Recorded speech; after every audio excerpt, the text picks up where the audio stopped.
Ladies and gentlemen, the Pittsburgh Steelers are in the hot seat. And this time, it's not the fans making noise. It's former Steelers players absolutely unloading on the coaching staff.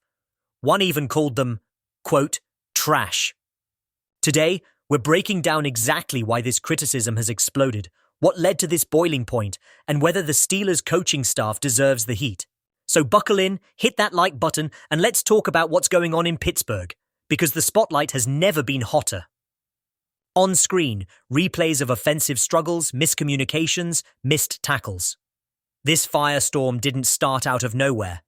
It came right after another ugly performance where the team looked unprepared, flat, and stuck in the mud. The offense couldn't sustain drives, the play calling was predictable, and the defense looked worn down from being on the field too long.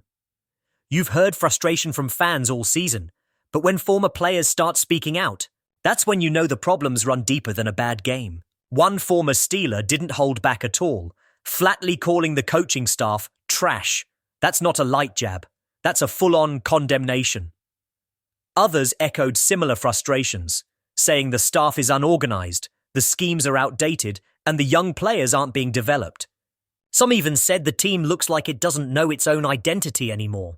When players who wore the uniform, players who lived in that locker room, players who understand the culture, are calling out the staff, you've got a real problem. So let's dive into what these former players are criticizing, because it's not just one thing. Defenses around the league are reading this offense like a children's book. Teams know exactly what Pittsburgh is running before the ball is even snapped. When something isn't working, good teams adapt. The Steelers? They run the same concepts even after defenses shut them down for 2 straight quarters. Young players aren't progressing. Quarterbacks look uncomfortable. Receivers aren't in rhythm. The line isn't improving. That points straight to coaching. Third and short play calls that make no sense. Red zone confusion. Wasted timeouts. This is happening week after week. And what former players are saying is simple. The coaching isn't putting these guys in a position to win. That's the heart of the criticism.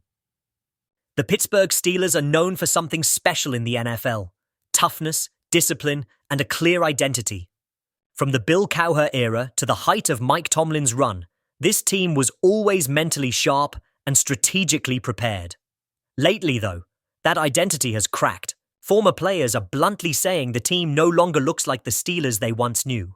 They're not just criticizing the X's and O's. They're criticizing the erosion of what made the Steelers the Steelers. So what solutions are being talked about? Here's what former players are pushing for. The Steelers need fresh ideas. Motion, mismatch creation, spacing concepts, things you see in today's NFL. Former players say the offense looks a decade behind. This one is big. The criticism is that coaches blame players but don't take ownership themselves. Former Steelers say accountability